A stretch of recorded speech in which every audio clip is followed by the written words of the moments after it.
friend of mine had a crush on this guy from college, and she was really awkward. She didn't want to go and speak to him. He was thrice her height. And she just kept telling me, you're not doing anything for me, you're not doing anything. So I actually went and he was our senior. I went and just befriended. Thought I was being really smart. Basically to find out if he was seeing anyone or if he had a girlfriend, or by the end of it, what ended up happening, he ended up liking me. That's the only thing that I can think of offhand.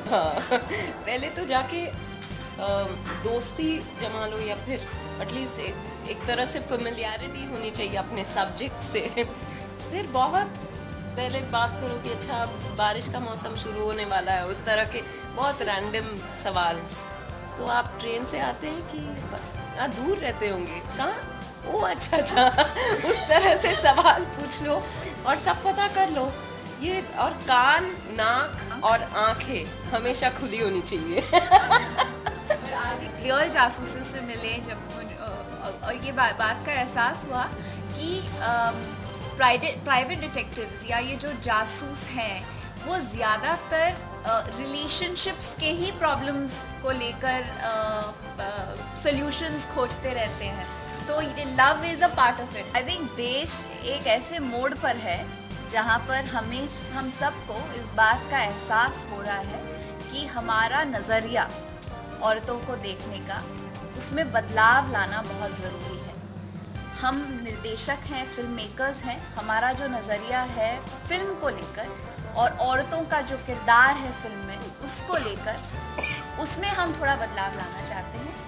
हमारी कोशिश यही रही है कि एक main stream commercial film एक female protagonist के साथ बनाए जो मज़ेदार हो, एक फैमिली एंटरटेनर हो, सबको पसंद आए और एक खुश मिजाज कैरेक्टर हो जो सिर्फ विंडो ड्रेसिंग नहीं है. जो एक हमेशा हमने नोटिस किया है कि लड़की का किरदार या तो कैटलिस्ट होता है फिल्म में या एक ड्रेसिंग होती है फिल्म में. और फिर अगर फीमेल सेंट्रिक फिल्म हो तो वो एक बहुत गंभीर सब्जेक्ट होती है या कुछ ड्रामेटिक होता है या कुछ सीरियस होता है. हमने बहुत कम ऐसी हिंदी फिल्में देखी हैं आज के दौर में जहाँ पर लड़की को लेकर एक कमर्शियली अपीलिंग फैमिली एंटरटेनर और फिल्म फॉर एवरीवन बनाया गया हो. तो हम ये नहीं जानते, हमारी इच्छा यही है कि सबको पसंद आए फिल्म. हमें इस बात का यकीन है कि जितना हमारे लिए ये एक्सपीरियंस मज़ेदार रहा है उतना ही देखने वाले को भी मज़ेदार लगे. और विद्या बालन जब फिल्म में हो तो ये सवाल कोई नहीं पूछता. हमारा बंगाली कनेक्शन तो एक्चुअली है इन अ स्ट्रेंज वे. तो हमारे कॉमनैलिटीज़ हैं प्रदीप सरकार, परिणीता, शांतनु मोइत्रा, स्वानंद किरकिरे को तो बंगाली बोल ही सकते हैं हम. शांतनु के साथ काम करके वो भी आधा बंगाली हो. लगे रहो मुन्ना भाई, राजू हिरानी और राइमा सेन और सैफ अली खान. और क्या है हमारे कॉमनैलिटीज? नहीं, लड़के सबसे बड़े गॉसिप होते हैं वैसे. ये एक मिसनोमर है कि लड़कियां गॉसिप. मैं भी मानती हूँ कि सुनती तो लड़कियां ही है ना, बैठ के पूरा घेरा लगा के all the girls listen. That's how we do. That's not waiting for a name. But I'll tell you what, I don't think about gossip and all. पर मैं कहूँगी कि जासूसी नहीं, मैं ये कहूँगी कि अक्षय कुमार जो है बहुत ही शार्प हैं. वो बिना देखे सब कुछ समझ जाते हैं, सब कुछ भांप लेते हैं. हम लोग शूटिंग के दौरान आई रिमेंबर कि मैं पीछे से जाके उनको डराने की कोशिश कर रही थी. लगा कि उनके सिर के पीछे आंखें हैं. वो बिना देखे उन्होंने मेरा हाथ पकड़ लिया था. तो उस तरह से बहुत कुछ वो करते हैं. I think he is very very sharp, as sharp as Bobby may B.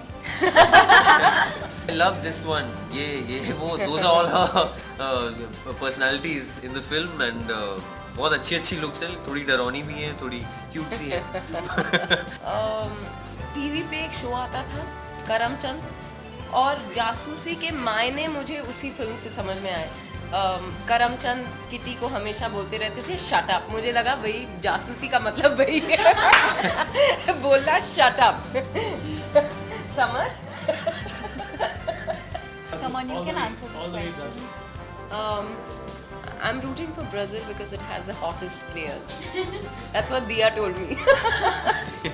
I'm not into football at all. I particularly likes one name, so I'm gonna take it. Messi. I think I everyone don't is know just how. looking forward to Messi. Yeah, he's quite messed up in the World Cup, so let's see. Let's hope he does well. Yeah. वो अच्छा उस तरह से, हाँ मैं कह रही थी कि गांधारी ने तो 100 बच्चे पैदा किए, जिस तरह से मीडिया कहती रहती है कि मेरे हर महीने बच्चे होने वाले हैं, तो मैं कहती हूँ कि शायद उनका नंबर भी मैं पार कर जाऊँ, ऑलरेडी पार कर चुकी शायद।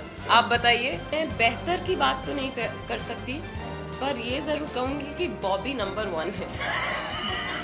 और थैंक यू। बॉबी पहले आ रही है। हाँ